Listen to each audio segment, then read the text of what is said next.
From Hollywood, it's time now for... Johnny Dollar.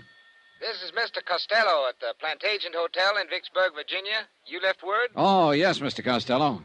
I'm acting for Eastern Seaboard Casualty Insurance. You know, investigation. Oh? I understand you had a burglary down there. We sure did, Mr. Dollar. Well, the main reason I wanted to talk to you, Mr. Costello, was to let you know I'm getting the first plane out of Hartford as soon as the weather clears. You're coming here to Vicksburg? Yes, that's right. Eastern Seaboard Casualties asked me to investigate the burglary for them. Good. Then I'll expect you when I see you. And I'll be there.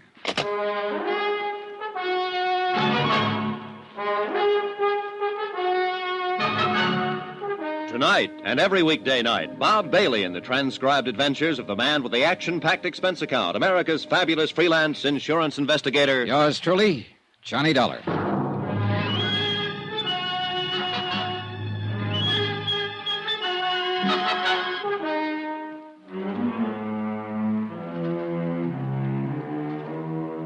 Expense account submitted by Special Investigator Johnny Dollar to the Chief Accountant, Eastern Seaboard Casualty Insurance Company, Providence, Rhode Island. The following is an accounting of expenditures during my investigation of the Plantagent matter. Expense account item 1, $2 cab fare, my apartment to the Hartford airport. Item 2, $173. One airline ticket from Hartford to Vicksburg, Virginia, and back again. We took off in 10 below zero weather about 1:30 in the afternoon. By 5 o'clock, we circled into Vicksburg for a landing. Item 3, $5 cab fare to the Plantagent Hotel, 3 miles outside of town. A pleasant, spacious, gentle old building set back among the wintry trees.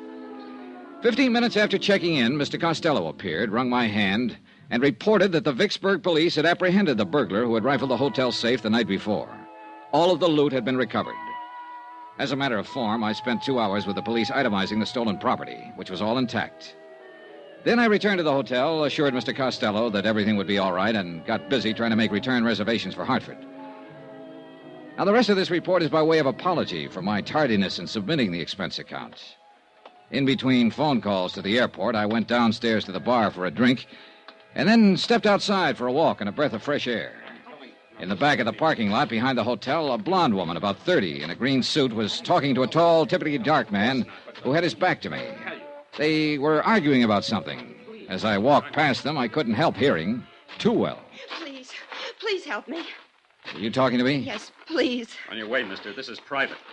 You hear me? Here, just keep your hands to yourself, bud. Well, keep rolling, then. We're having a little argument, private. Please, I don't know who you are, but I'm... Shut up! She's, had a little too much to drink, mister, that's all. Oh, that's so? Well, it doesn't look that way to me. Now, what's this all about? I just told you, Nosy, she's had a little too much to drink. Now, go on, bud. Get on your way.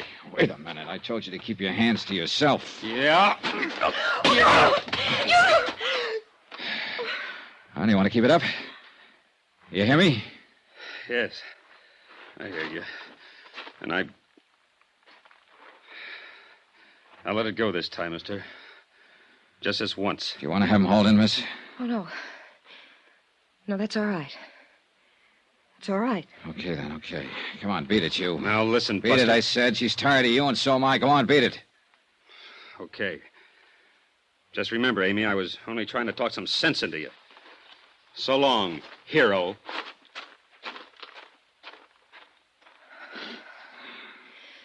Thanks. Thank you very much. That was awfully kind of you. Okay, did he hurt you? Yes. Where it hurts the most, I guess. I'll never get accustomed to being disappointed in people. Oh, well, he didn't look like your type anyhow. So why don't you just... Oh, I'm sorry. Hey, look now. This is just the end of everything. Everything. Yeah, I know. Well, maybe it looks that way, but maybe it isn't. I'm sorry. I'm very sorry to have caused you all this trouble. That's okay. It must look rather cheap and dingy. I mean, I don't know what I mean. Well, look, let me ask you something. Did you really have too much to drink tonight? No. No, I only had one drink with him. All right, then maybe you'll let me buy you one. How about it? You're very kind. You look like you should be with someone for a little while right now. So what do you say? How about it? You're a very kind man.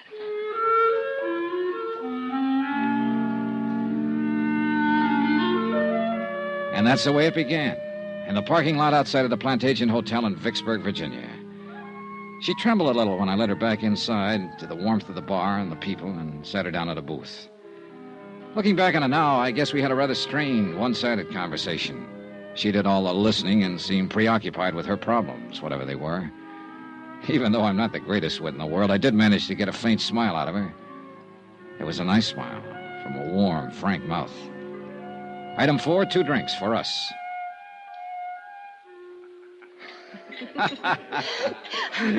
That's cute. Hey, see there? Next thing you know, you'll be telling me a joke.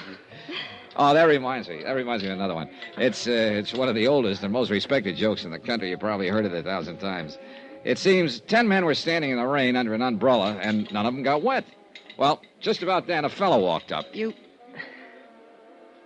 been very, very kind to me. Thank you again.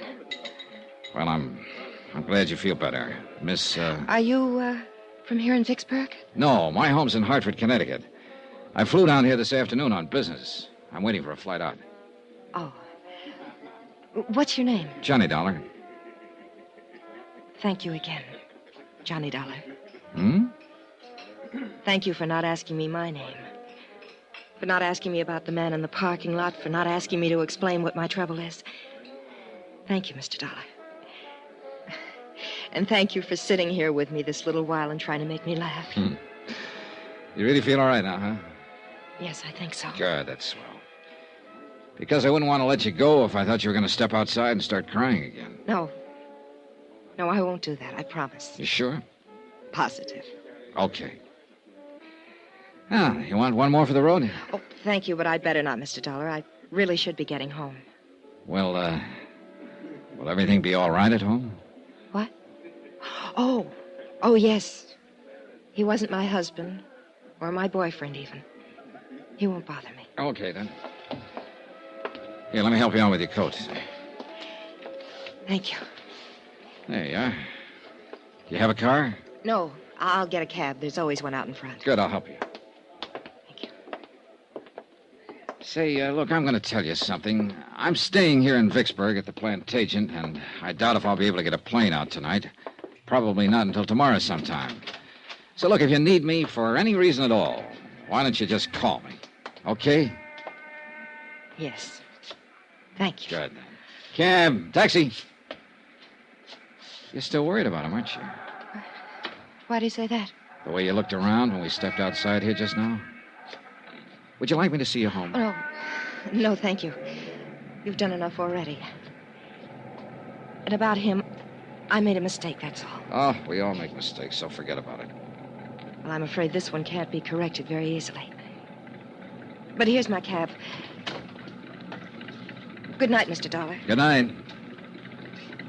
You and I will probably never meet again.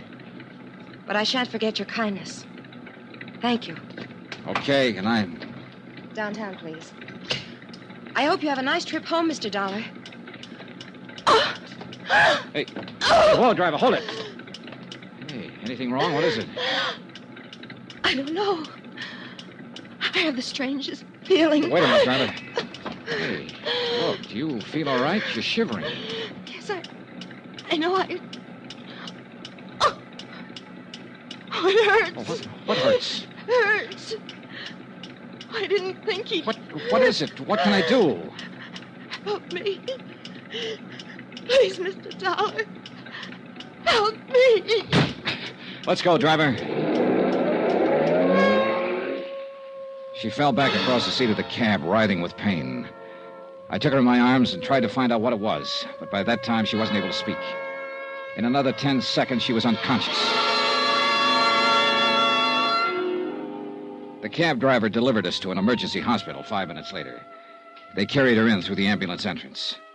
I let the driver go and waited around the desk to see if I could learn what happened. Just waited.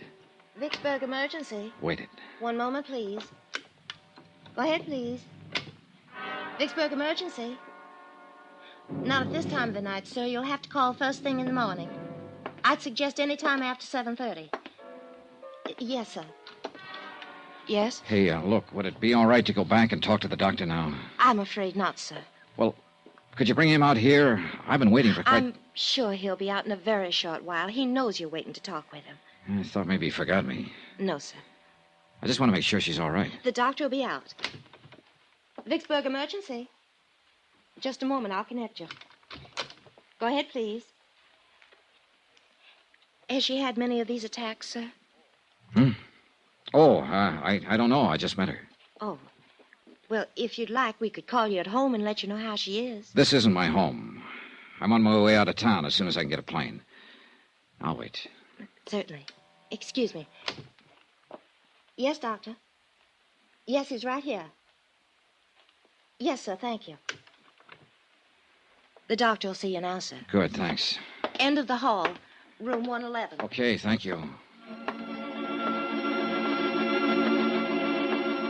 I don't know what it was or why that hallway looked so long to me. Call it an old-fashioned premonition or what have you. That's what I had walking down the hall to see a doctor about a girl I'd known only a few minutes.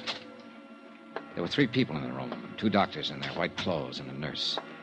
I can still see the light burning above their heads, the way they looked tired, exhausted. All 3 of them had been working very hard. Doctor? Yes? Oh, you're the man who was with her. Yeah, that's right. How is she? When did this happen? About a half hour ago, I put her in a cab at the Plantagent Hotel, and she complained of feeling sick. So I brought her here, but she lost consciousness in the cab. I see. Sit down, please. Oh, why? Some papers we want you to fill out, just routine. Oh, Your name, please? Johnny Dollar. And she is Mrs. Dollar.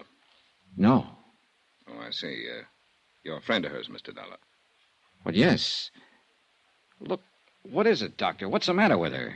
I can't exactly tell you that right now, Mr. Dollar. What? Well, now, wait a minute. Why can't We have to contact her family first, Mr. Dollar. This girl is dead. Now, if you're willing to fill out... Picture it. Yourself in my position, I mean. I'd known the girl only a few minutes. I didn't even know her name. Yet somehow I'd become closely involved with her. Too much so, I guess. All I knew about her was that she was someone who had died while asking me to help her. Under the circumstances, what would you do?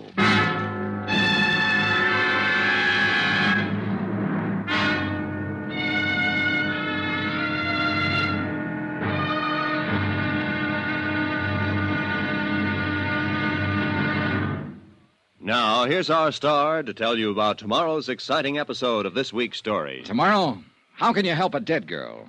Somebody had to help her. And guess who? Join us, won't you? Yours truly, Johnny Dollar.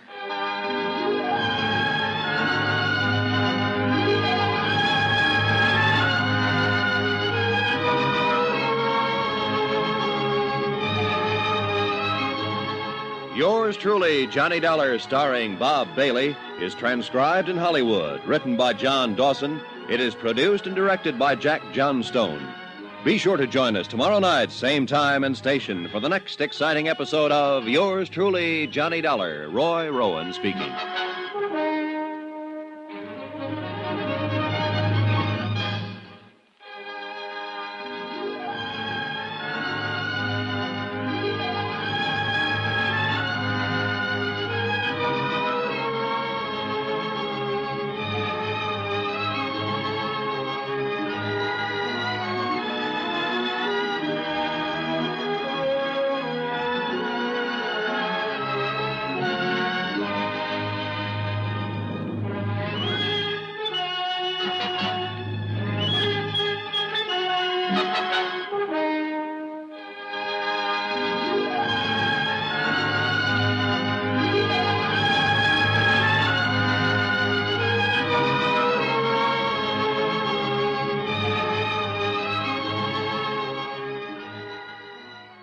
From Hollywood, it's time now for...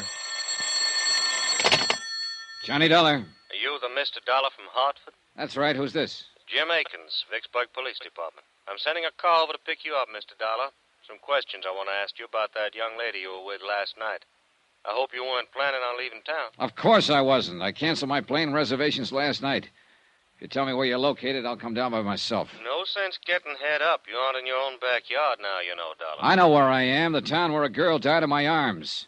If you can stop getting lazy with me for a minute, maybe you can tell me who she was. Why? Because I'd like to talk to her family. I was the last one to see her alive. Who is she? We haven't identified her yet. To us, she's still Jane Doe.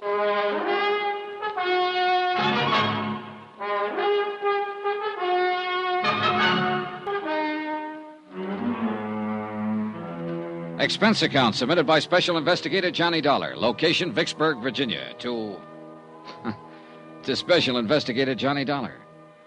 The following is an accounting of expenditures during my investigation of the Plantagent matter. A real mystery about a very mysterious girl who happened to be dead. Expense account item 5, 10 cents. One morning newspaper, which carried a 2-inch story and a half-inch space about an unidentified girl who had died at Vicksburg Emergency Hospital the previous evening. I was reading it over in the lobby of the Plantagent Hotel when one of the Vicksburg police force stepped up to the desk and asked for my room number. He was a swarthy man in a black suit, plain clothes type. Well? I beg pardon? I'm Johnny Dollar. Oh. Jim Akins. We talked on the phone a little while ago. You said you were sending a car. Well, you sounded so huffy about everything, I thought I'd drop over myself to say hello. I got the car outside. Okay, let's go then. Where you from, Dollar? Hartford, Connecticut. I'm an insurance investigator. Look, I talked to a man in your burglary division yesterday about the burglary they had at the hotel yesterday. I was sent down here by Eastern Seaboard Casualty Insurance Company. You got any identification on you? Yeah, sure. Here. Okay. Look like who you say you are. Now, just what was your connection with that girl who died at the emergency hospital? I met her outside in the parking lot last night, back of this hotel. She was with a man. I don't know who he was. They were having an argument. I stopped when she asked me to help her. I got rid of the man and took her inside here and bought her a drink. Then I started to put her in a cab to send her home. But she got sick before the cab could take off, so I took her to the hospital. She died there. And that, Mr. Akins, is it. How long did you know her? About a half hour, all told. She didn't tell you her name? No. Where she lived? No. The name of this man she was with in the parking lot, who was he? I haven't the slightest idea. Well, what kind of trouble was she having with him? She didn't tell me that either. I didn't ask her. But you sat in the cocktail lounge over there and you had a drink or two. One. No name, no address, no nothing. Well, maybe we better do all our talking downtown. Anything you say, Akins. Let's go.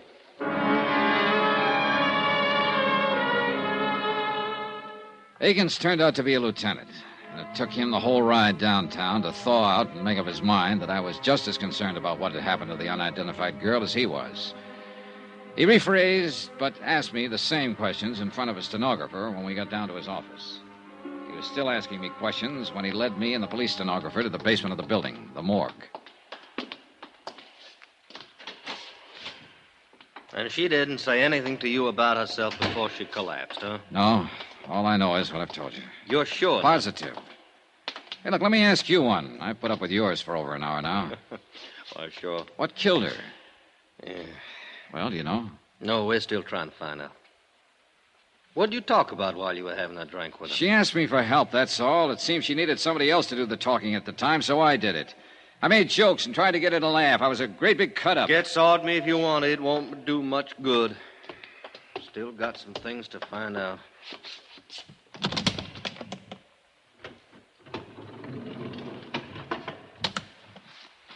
Yeah. Lousy, ain't it? It sure is. This is the girl you were with last night. Yes. You're positive? I'm positive. Okay, Dolly, you want to sign this for the records? Well, that's... That's good. All right, Sam, you can send this on upstairs. We'll be up pretty soon. Now, Dollar, did anyone there at the hotel bar seem to know her? I don't know. Cocktail waitress, somebody like that? I don't know. Well, I do. We asked around. No one there had ever seen her in the Plantagent Hotel before. Tell me something, Dolly. You ever worked on one like this? No, not quite. Okay, then. I'm going to tell you what we're up against. All the clothes she was wearing was standard brand stuff. Mostly come from stores downtown, some of them New York. It's going to take us a long time to check them out. We may not be able to trace them at all. We're going to work on the cleaning marks, too, and that'll take time. Now, from what you say and from what she said, and that wasn't much, she's probably a local girl. Somebody's wondering about her, but nobody come in and make out a report asking for her. I hate to do it. I might have to take a picture, run it in tonight's paper, just to find out who she is. That could be pretty lousy for somebody. It's a lousy business. I thought you could help me, Dollar. How? Well, two things. One, that bird she was with. He was arguing with out in the parking lot, you say. That meant he must have had a car out there. But you didn't bother to take a look at it. No, I didn't. And another thing now, where's her purse? I don't know. Well, she must have powdered her nose when she sat down to have that drink with you. Every woman does. She must have reached for a cigarette or something in that purse. So where's that purse? I don't know. Well, now, you see? You see how much help you are to me? Oh, just a second. Morgue, Lieutenant Akins. Oh, yeah, put him on. While Lieutenant Akins talked on the telephone, I lit a cigarette. After that, I tried to interest myself in a calendar that was hanging on the wall. After that, I tried tying both shoelaces. But wherever my eyes roved around that white-tiled room, somehow, they always came back to rest on the quiet, still form of the girl who'd asked me for help. By any standard, she was attractive. Fine golden hair spun out of smooth white skin. I remember her eyes had been very big and very brown. Now they were closed. But she looked more asleep than what she was. She looked as though she might wake up any minute and answer me if I said out loud what I was saying to myself silently. How can I help you? Let's get out of here, Dollar. Okay by me. That was the lab on the phone. Had a little trouble with analysis. What analysis? What kind of trouble? Identifying. They called in a toxicologist from the university. A drug called perimethol killed her. Perimethol? That's a new one on me. Yeah, me too. Petrol-based stuff. Now, they figured it had been in her stomach an hour or so before she collapsed. Could be a suicide, judging from the way she acted and talked to you. What about the boyfriend? Well, that seems to fit in okay. Told you she was disappointed in him, didn't she? Well, sometimes women want to end it all in front of a guy they're having trouble with. It'll probably turn out that way. You talk like a cop, Akins. That's what I Everything's am. so simple. Make it fit into your formula. This girl knocked herself off because she lost her boyfriend. This girl killed herself because she lost a job. Fill it in. Get it off the books. Whoa, Dollar, whoa. What's the matter with you? What are you getting at? Oh, I don't know. Forget it, will you, Lieutenant? No, now, wait a minute. Wait just a minute. I'm not all cop, Dollar. I saw her laying there, too. And I can see she was a nice girl, and something went awful wrong with her. If I'd been the last one to be with her and talk to her alive, why, I'd probably be taking it the same way you are. But take it easy. Sorry, Lieutenant. Yeah. I'll buy you some breakfast. He did, but it didn't help much. And after that, we shook hands and parted. Expense account item 6, $2. Cab fare back to the Plantagent Hotel. I went up to my room, packed my bags, called the airport, and made arrangements to leave on the 6 o'clock plane. There was nothing more I could do about the case. Nothing more at all. It was police business. I had time before the plane for a quiet drink at the hotel bar. What's your pleasure, sir? Oh, some of that little water. Yes, sir. You on duty last night by any chance? Yes, sir. Why you ask? I just wondered if you happen to remember me. No, sir. Was you at the bar? At that table over there with a lady, a blonde girl in a green suit. Well, I'm sorry. I just don't remember. Well, here you go. Thanks. Here, keep the change. Well, thank you, sir. Now, I probably waited on you, but, well, so many people, you know. Yeah, sure. Why you ask? The lady lost her purse.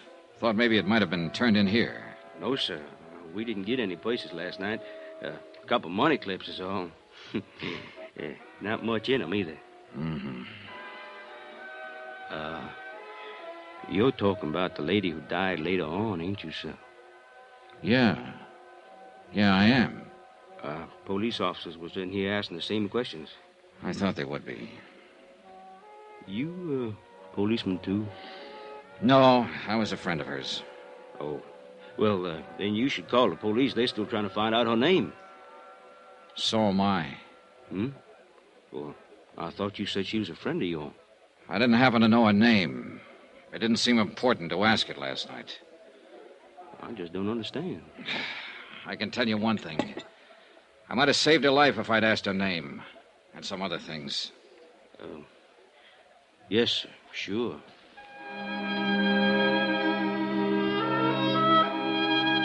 Expense account item 7, $3, 3 drinks.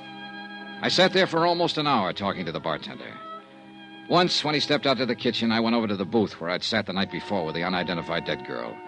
I searched down on the cushions, behind the table, under the chairs, hoping the missing purse might still be around. I found nothing. Then I had another idea. I left, went out to the parking lot where I'd first seen her. Got your car, mister? No, I don't have one. Oh, well? Hey, look, last night I was out here with a lady. I met her and a man here in the parking lot, about over there where that Chevy is. Uh-huh. So what? Well, the lady lost her purse last night. I just wondered if it might have been lost out here someplace. Well, it might have been. Nobody turned anything into me. Want to take a look? Sure, good. All right. About what time last night? Oh, around 10, maybe a few minutes after. Uh-huh. A lot of cars in and around that time of night. Did you look last night? No, I didn't know it was missing until this morning. Oh. About here, you say, huh? Here's the Chevy. Yeah. Well, let's take a look. Yeah, make it a good look. Yeah. Well, hey! I think you're in luck. Huh? Yeah, here's a purse. Hey, you're in real luck. Is that hers? It was hers, all right. A green suede purse, the same color as the green suit she'd been wearing. It still carried the faint, sweet odor of her perfume as I remembered it.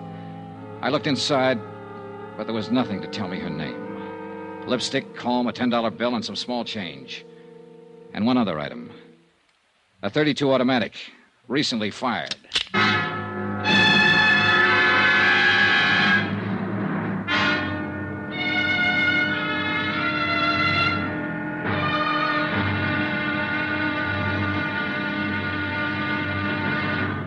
Now, here's our star to tell you about tomorrow's intriguing episode of this week's story. Tomorrow, a dead girl's .38 automatic comes to life. Join us, won't you? Yours truly, Johnny Dollar.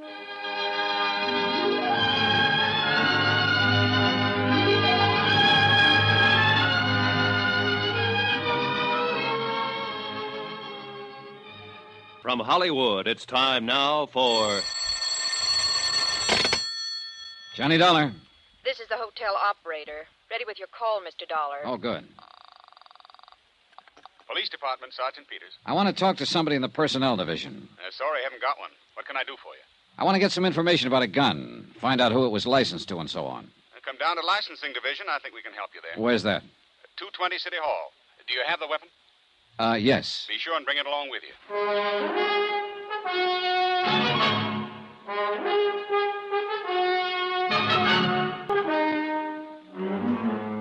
Expense account submitted by Special Investigator Johnny Dollar to Special Investigator Johnny Dollar for personal reasons. Location, Vicksburg, Virginia. Purpose? Well, it all started as an investigation of a burglary at the Plantagent Hotel. Once that was out of the way, I happened to run across a girl having an argument with a man in the hotel parking lot. She asked me to help her. I did. Girl suddenly gets sick and dies. Poison. I stay around to help find out who she is. I don't know that. But I do know that she had a .38 in her purse. 3 bullets recently fired. Expense account item 8, $2, cab fare from the Plantagent Hotel, the 2 miles into Vicksburg City Hall, and room 220 as per instructions of Sergeant Peters. I felt more than a little guilty bypassing Lieutenant Jim Akins, who had questioned me earlier about the case. Yes? Sergeant Peters? That's right. Can I help you, sir? I hope so. I'd like to know if this gun's been registered with you people. Let's have a look. You just buy it? Yeah. Got your bill of sale with you? Well, do you have to have one? You should. Who'd you buy it from? Oh, a fellow I met in a bar. Have you a permit to carry this weapon? Oh, no, I haven't. Are you going to carry it? Oh, no. Then why'd you buy it? Oh, I just wanted it, that's all. Is there a law against that? No. But there's a law against practically every other thing about a gun. You want to read those numbers off to me? Sure. JJJ-4769992. And then there's an X. Okay. Make, Colt, caliber, .38, Automatic, 7-shot. Yeah. Here, you'll have to fill this out. Pencil's over there. This'll take a minute for me to check. It took 15 minutes. In the meantime, I filled out the form which notified the Vicksburg police that I was in possession of the above described weapon, that I did not wish to apply for a permit to carry it, and so forth and so forth. After that, I stood around and smoked a cigarette and wondered if I should step downstairs and tell Lieutenant Jim Akins that I had found Jane Doe's purse and the gun. But before I had time to make up my mind... Here we go. The gun was purchased in 1950 by the Piedmont Banking Service. That's a local armored truck outfit over on Maypole Street. The gun was permitted for carrying to Raymond W. O'Connell, 232 Polk Street, this city. Thanks. Raymond O'Connell. Yeah. Anything else? Well, that's all. Thanks.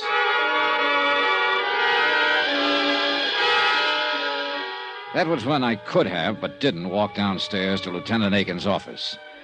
Instead, I walked outside with the gun in my pocket and the slip of paper containing the name and address of the man who had carried it, Raymond O'Connell. Expense account item 9, $25. Deposit on a rented car to get me to 232 Polk Street.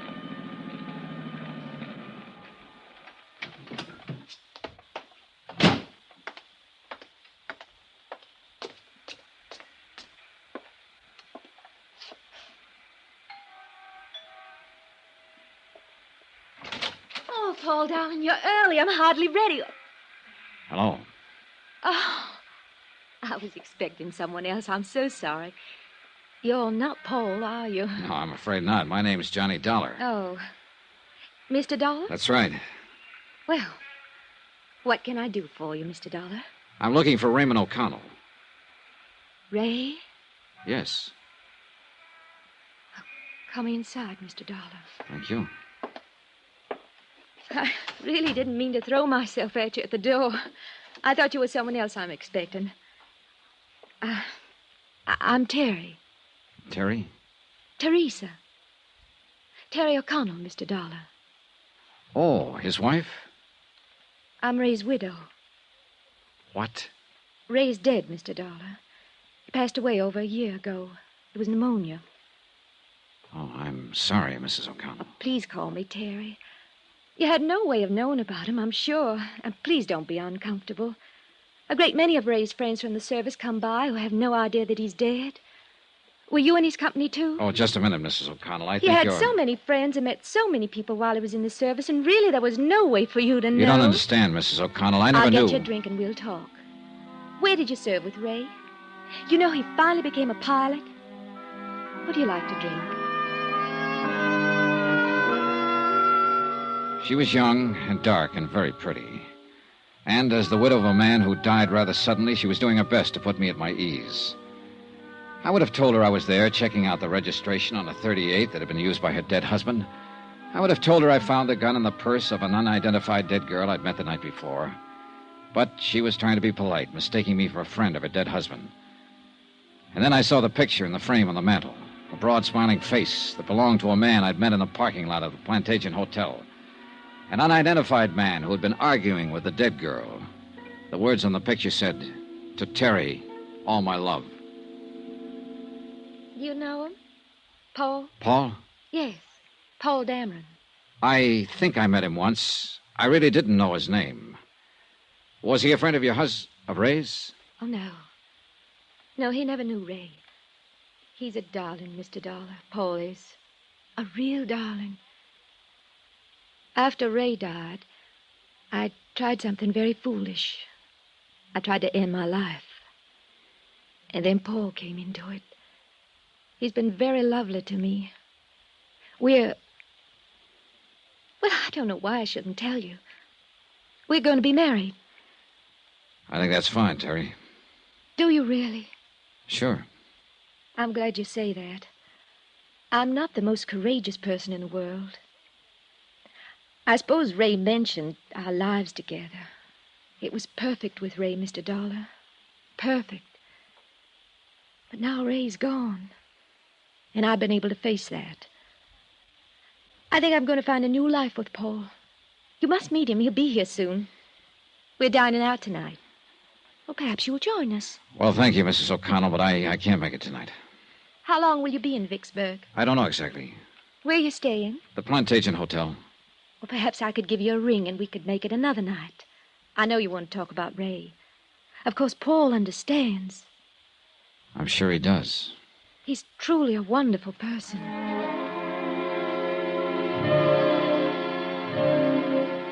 He hadn't looked very wonderful the night before, standing in the parking lot arguing with a girl who had died. But then there was my side of the picture, and it wasn't complete. And somebody still had to explain the .38 with the 3 bullets missing. I left Terry O'Connell, went outside and bought an evening paper, and then sat in my rented car reading it. The photographer at the morgue had done a good job. The unidentified girl's picture was on page 1. I was reading the story over a second time when a dark business coupe pulled up behind me, and Paul Dameron got out, heading for Terry O'Connell's doorway. Just a minute. What? Just a minute. Hello, Paul. What? You? Yeah, me. Now, look, Dameron. What are you doing here? How'd you know my name? Or are you some professional gunsel coming around to sock me again? I still don't... Stop it, will you, Dameron? My name's Johnny Dollar. I want you to tell me who that girl was last night in the parking lot. The one you had the big argument with. Huh? Oh. Well, you were the big hero there, butting in where it was none of your business. I didn't like it then, and All right, simmer down, will you? Who was she? Come on, what's her name? What's it to you? Look, Dameron. Okay. It's Amy. Amy Duran. Amy Duran. Yeah. We work at the same office. Now, look, Buster, I'm not afraid of you, but I don't want any trouble, see? So if you'll just go somewhere else and Wait a minute, will you? How does Amy Duran tie in with Teresa O'Connell?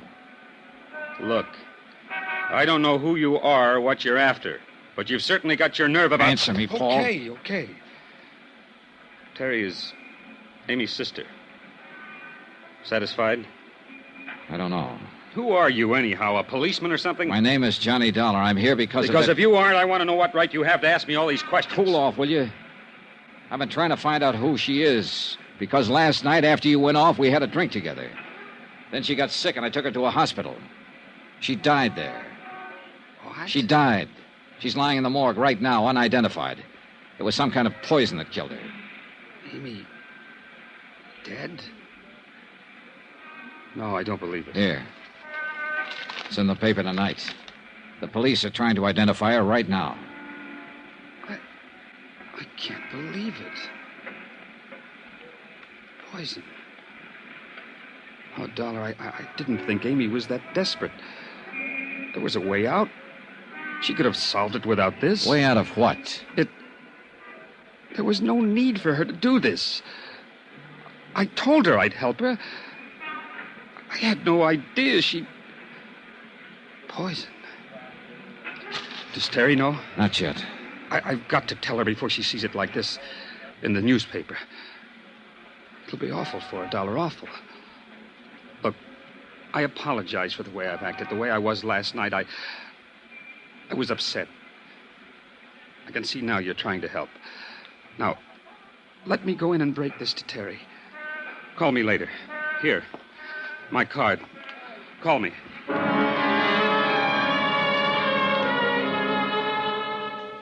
I had to admit that Paul Dameron's concern seemed as genuine as his surprise. He rushed up to be admitted to the O'Connell house. After he was inside the door, I went back to my car and took out the .38 automatic that had led me to the sister of Amy O'Connell. 3 bullets still missing. I drove downtown to the Vicksburg police station to turn the gun into Lieutenant Akins and tell him the whole story as I knew it. How I'd found the gun in the dead girl's purse. How I'd managed to find out her name. The 3 missing bullets and other unanswered questions were up to the police. Lieutenant Akins. Downstairs in the car. Yeah, well, Oh, hi, Dollar. Thought you'd left town. Joe? All right, Joe. As soon as they clear that place up, you notify the lab. Hi, Lieutenant. I'm right. trying to get to you. I think I have something that better be looked into. Oh, really? Oh, excuse me. Lieutenant Akins? Yeah. On the south side of town. Yeah? All right. Wait a minute. Yeah, well, in about 15 minutes. Right. I'm sorry, Dollar. What was it you were saying? Why all the hustle? Something big? Oh, homicide. Happened yesterday sometime. Yeah? Who got it? Guy named Belden. Somebody shot him 3 times with a .38.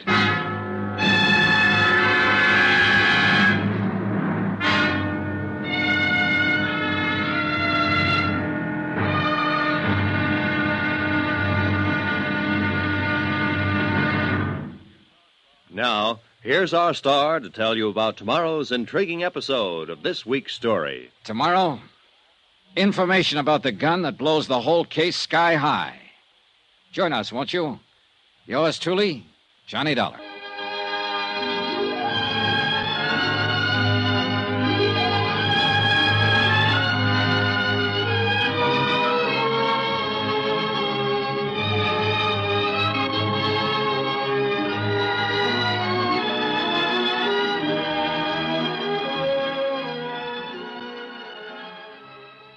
From Hollywood, it's time now for Johnny Dollar. This is Mr. Oldfield calling, sir. You left word at my office, Mr. Dollar. That's right, Mr. Oldfield. I think I'm going to need an attorney. Divorce, civil suit, what, Mr. Dollar? Withholding evidence. Murder. Let's take the murder first. Who did it? I don't know, but I'm pretty sure I have the murder weapon in my possession right now. Who was killed? A man named Belden, I think. What do you want me to do, sir? Take my statement, notarize it, give me some legal advice. Where are you? Police station in the pay booth down the hall from homicide. I'll meet you there in 5 minutes.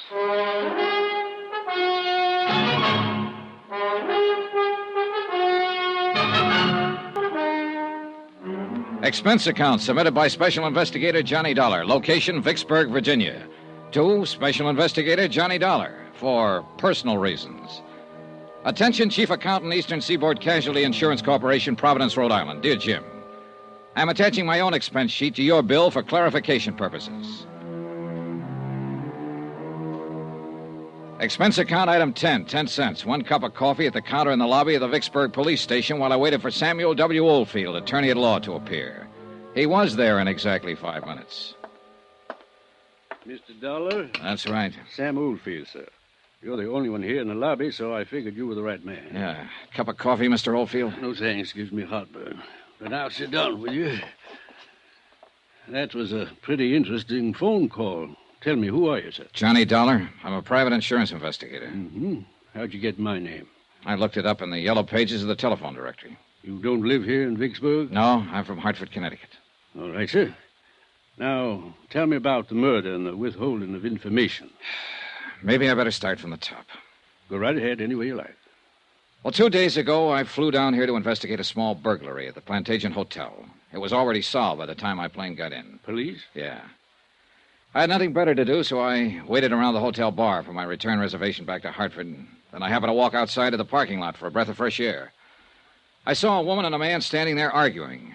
When I got close to them, the woman asked me to help her. I did. How do you mean? Well, the man she was with started to act like a kid. He got rough. So I shoved him away. Go on. Well, the woman was upset. So I took her inside the hotel and bought her a drink. After that, I put her in a cab and started to send her on her way. She started to act sick about that. Wait.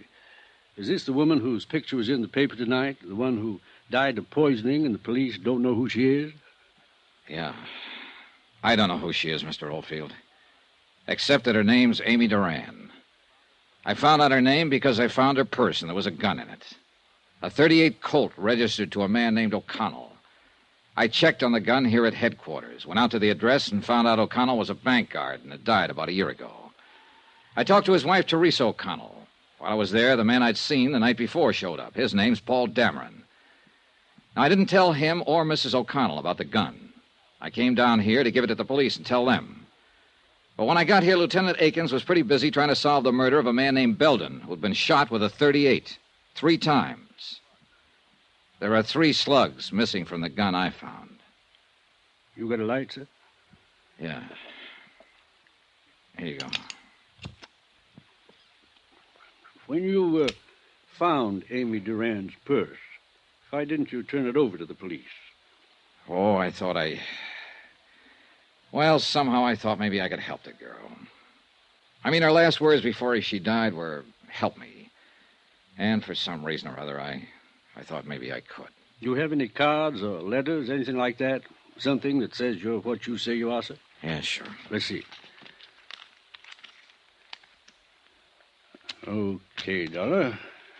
Now, as I see it, you probably hooked up with someone who did some shooting. And that's what worries you. I want you to take my statement and notarize it before I turn the gun in. That'll protect you some. If they want to get nasty, they can, though. You know that. Yeah, I know. Well, as I see it, the main job here is to try to keep you out of trouble. And a statement explaining your motive for participation in the whole affair might help. That's why I called you. All right, then. Now, Dollar. Yeah? You didn't shoot anybody, did you? No. Okay, then, sir. Let's go over to my office.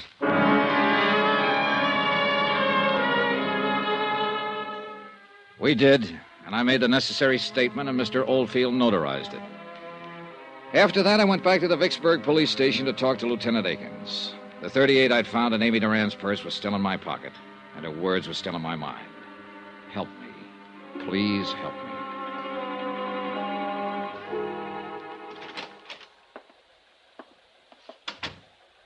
Thought you was going back to Hartford, Dollar. Oh, I decided to hang around and see what came up. Mm-hmm. Nothing so far on the girl. No one's recognized a picture in the paper.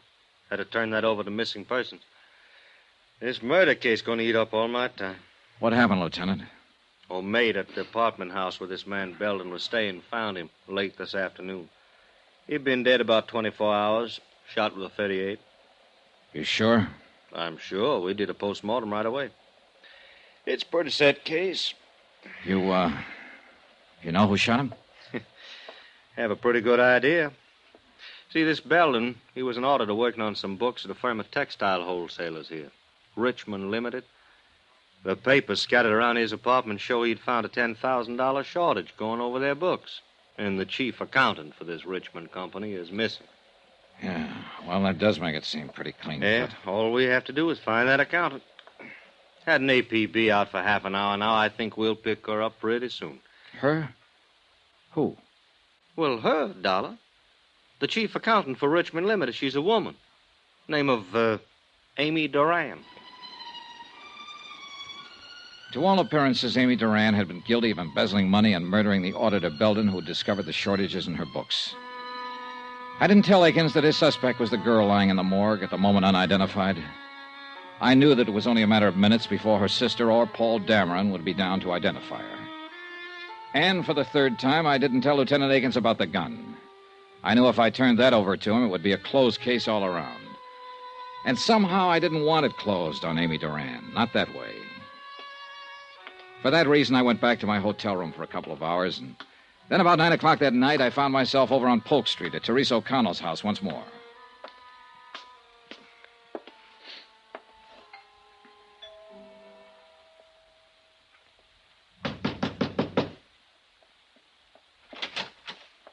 Oh. Hello, Mrs. O'Connell. Oh, Mr. Dollar, isn't it? Yes. Oh, Mr. Dollar, I had the most awful news tonight.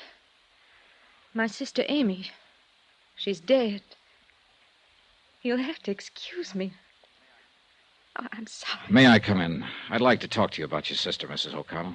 Well,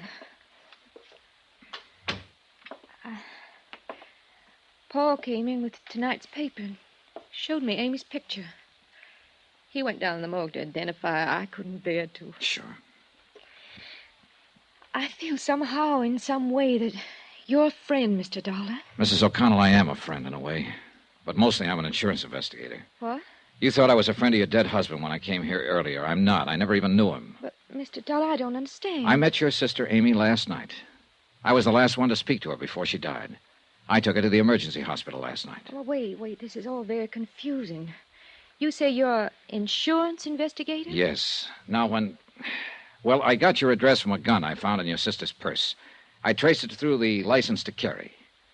This gun, Mrs. O'Connell. Your husband was licensed to carry it when he worked for a banking firm. Do you recognize it? Oh, yes, I suppose I do. I think it's one of Ray's guns. Now, please, let me find something out first. Believe me, I do want to help. Did you know your sister had this gun? Oh, no. What would Amy want with a gun? I mean, well, she could have picked it up here any time she came over, and probably did. But why would Amy have a gun in her purse? Sit down, please. Now, Mrs. O'Connell, you better listen to me carefully. Sometime late yesterday afternoon or early evening, a man named Belden was shot and killed. Clarence Belden? Yes. Why, he worked with an auditing firm. Amy spoke of him. Mr. Dollar. Wait. Listen to the rest of this. Belden had been working on books for Richmond Limited. As I understand it, your sister Amy was responsible for those books. Right now, the police have enough evidence to figure that your sister stole $10,000 from Richmond Limited. Amy? Oh, no. Now, hear me out, Mrs. O'Connell. They have that evidence in bulk form. They certainly have reason to assume, and they are assuming, that your sister shot Belden to keep him quiet about the shortage. How can you say those things about Amy when she's not here to defend herself? Please, I'm just telling you what's going on downtown, what they've found. This gun they don't have yet. I've withheld it. It has been fired 3 times recently. Belden was shot 3 times. By now, your sister's body has no doubt been identified.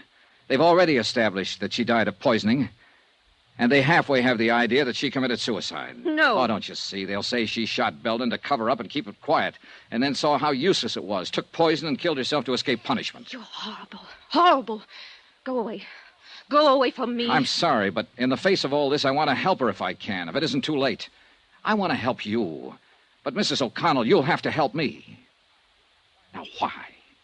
Why would your sister steal? Why? I don't know. I think you do know. Tell me, please, for her sake, Mrs. O'Connell. Why? What have you got to do with her? I met her only for a few minutes, but in that few minutes, I got the idea that she was a pretty nice person. She didn't strike me as a thief. She didn't look like a killer. And most of all, she didn't look like a woman who'd take the suicide way out of things. Now, that's all I have, except that she asked me to help her. And I'm trying to do that now. Believe me, I want to help her if I can. I've always been an awful child, Mr. Dollar. When Ray died, I tried to kill myself. Amy saved me. I remember then, at the hospital. She was beside my bed, and she said to me, "I'll make you want to live again. I'll make you." Amy was always like that, kind and decent. You weren't wrong about her. She was decent, thoughtful, good. She did everything for me. She gave me these clothes and a car, introduced me to nice people from her office like Paul Dameron. Yes. That must be where all the money went to. Not on herself, but on me, for me. I'm the only reason I can think of that she'd take money from the firm. Yeah. I didn't know she was stealing from me. I didn't know. I wouldn't have let her do it. She didn't have to pamper me that much. I'm not that much of a child. She didn't have to do it. She didn't have to do it. Wait a minute. She didn't kill herself. She didn't steal. She didn't murder that man. I did all those things because it was all for me.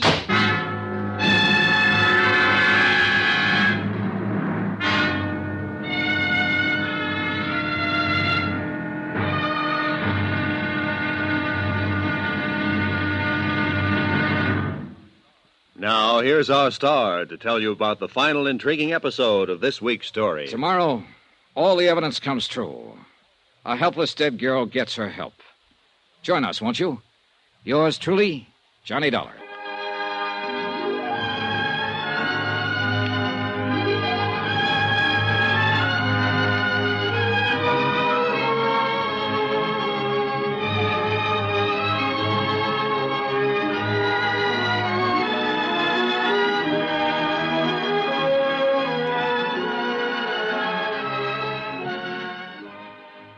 From Hollywood, it's time now for...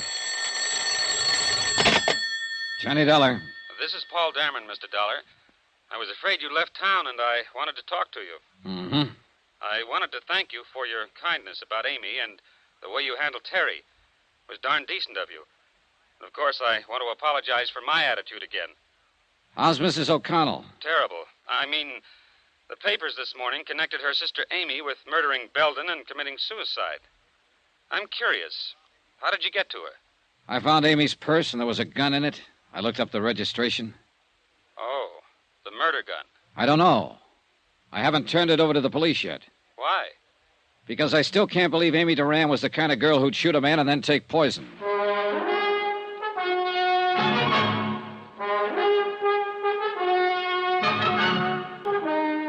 Expense account submitted by Special Investigator Johnny Dollar. Location, Vicksburg, Virginia.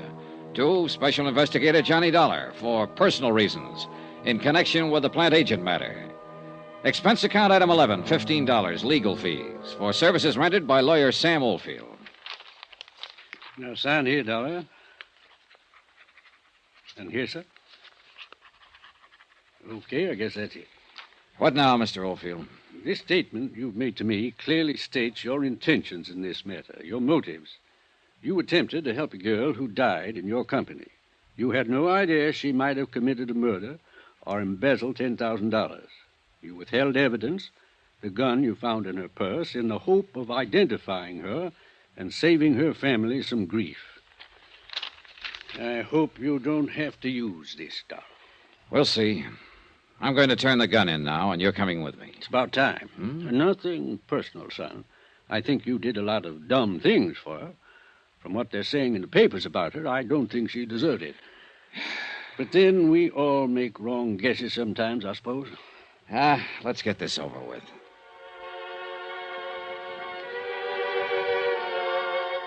Lawyer Sam Oldfield accompanied me downtown to police headquarters, where we sought out Lieutenant Akins and turned over the .38 automatic. Oldfield handed the statement over to him, and he read it through. Then he called in his ballistics man to make an immediate check of the gun. When he'd done that, Akins asked Oldfield and myself to wait. He left. An hour later, he came back. You are a lucky boy, Dollar. First off, I'm going to tell you, that gun you've been withholding, that's the same weapon that killed the auditor, Clarence Belden. Okay, now, you played it as safe as you could, and you hired this lawyer to protect you when it came to turning it in. Well, you didn't need him. Huh? Any other time, I'd have put you in the poker so fast you'd have thought you was born there. This time I'm feeling generous. You can go, Mr. Oldfield. Me? You. No charges against Mr. Dollar of withholding information? No, not this time. I got my Jane Doe identified. I know her motive for killing the auditor. I know why she took the poison. You generally don't get everything in a neat package like that, so I feel generous. Then let's get out here, Dollar. You get out. I want to talk to Dollar. Then I'll stay and listen. It's okay, Mr. Oldfield. I'm going to get a lecture is all. Are you sure? Yeah. Call me later, then. Goodbye, Lieutenant. Yeah.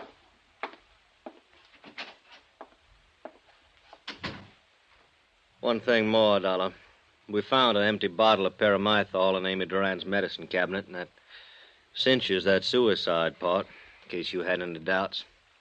It's a closed case. Uh-huh. But you didn't help me close it, Dollar, and you could have. You worked with the police for years. You were an officer yourself once. What makes you think you can come down here and run around doing all these things you've done and get away with them? Why didn't you turn that gun in with the purse as soon as you found it? All right, I'll tell you, because I... Oh, it doesn't make any difference now, Lieutenant. You got your case. And you're lucky, darn lucky boy I don't have you, too. Because you know just as well as I do that... Oh. Lieutenant Akins. Okay, right away. Dollar, I got business to take care of. Next time you're in my town, you take it easy. I will. But I don't think I'll ever come to your town again. On general principles. Well, I guess I know how you felt about that girl. I'm not going to make any fuss about what you did. But I don't think I'd let it pass a second time. She sure didn't look the part, did she? No, she didn't. Yeah, happens that way sometimes. What you told me about that kid sister of hers trying suicide and so forth after she lost her husband. Well, Amy Duran had a good motive for stealing that money. If motive can ever be good. Dollar, Lieutenant? Huh?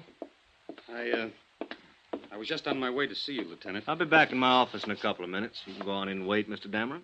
I'm glad I saw you, Mr. Dollar. I think there's something I should explain to you. You'd be interested in this, too, Lieutenant. Mr. Dollar saw me arguing with Amy Duran in a parking lot at the Plantagent Hotel last night.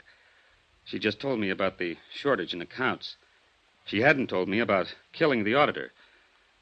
I want you to know that I was racking my brain trying to find a way to get hold of some money to make up the shortage.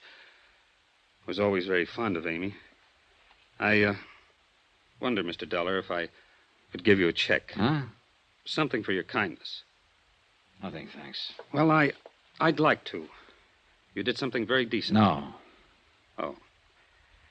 Well, I suppose you'll be leaving soon. Goodbye, and thanks again. I'll be in your office, Lieutenant. Right.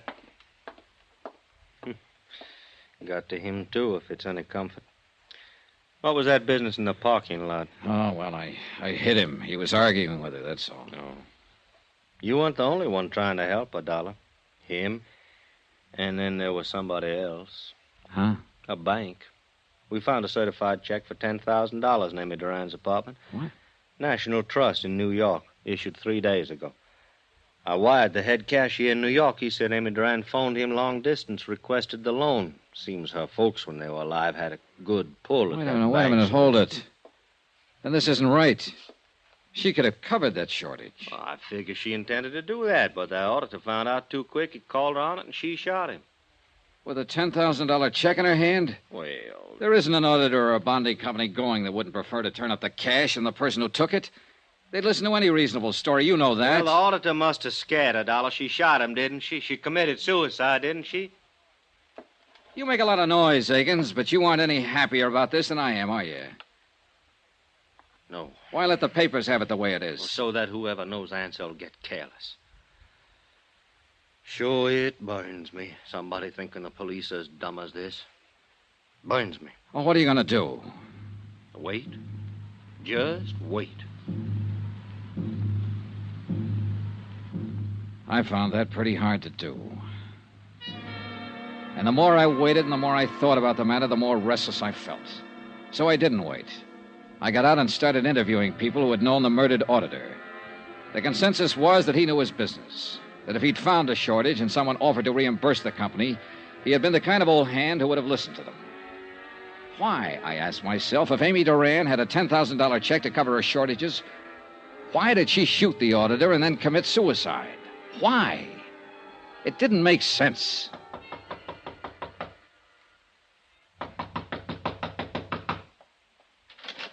Oh, Dollar.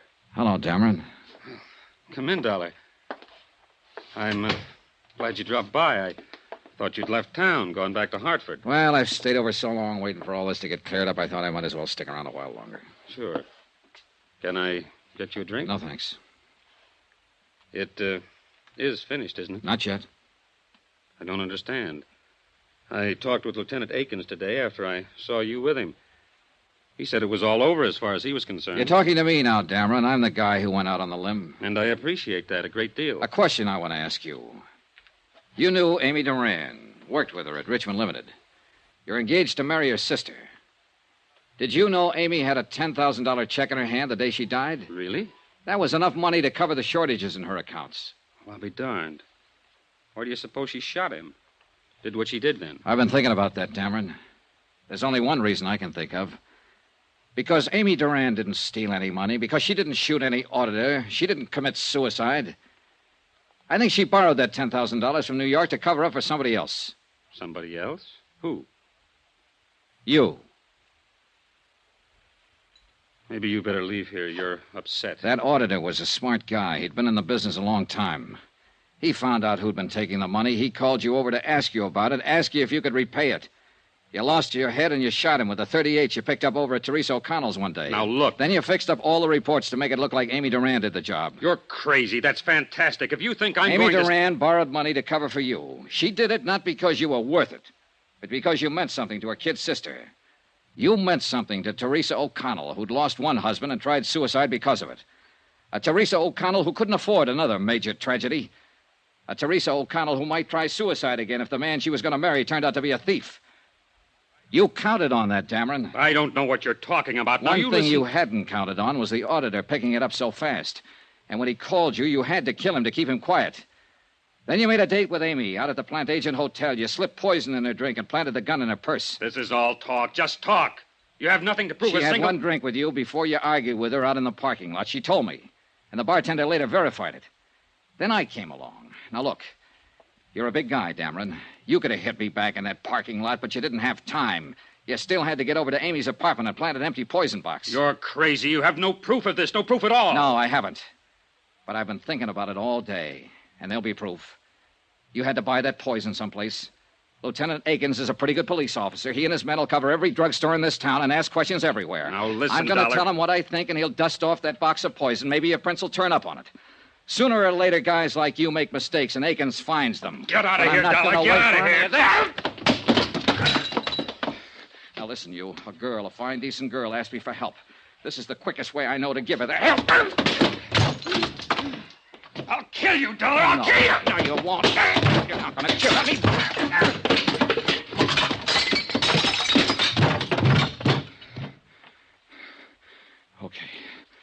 Okay, come on. Get up. Get up. I've had enough.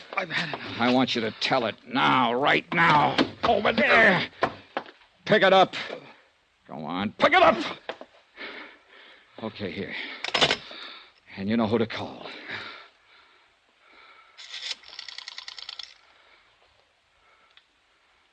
Hello. Give me the police.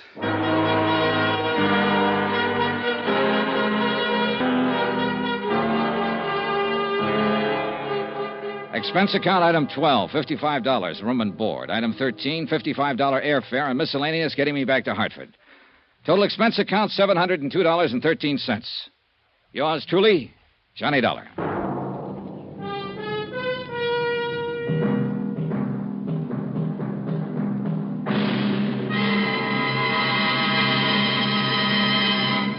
Remember, there'll be another exciting story of yours truly, Johnny Dollar, beginning next Monday night. Next week, a whole city is aroused by one of the dirtiest rackets of modern times. And I end up right in the middle of things. Join us, won't you? Yours truly, Johnny Dollar. Yours truly, Johnny Dollar, starring Bob Bailey, is transcribed in Hollywood. Written by John Dawson, it is produced and directed by Jack Johnstone. Heard in this week's cast were Michael Ann Barrett, Jeanne Bates, Marvin Miller, Frank Gerstle, Lawrence Dobkin, Jack Kruschen, Ken Peters, and Herb Butterfield. Musical supervision by Amerigo Marino. Be sure to join us on Monday night, same time and station, for another exciting story of yours truly, Johnny Dollar. Roy Rowan speaking.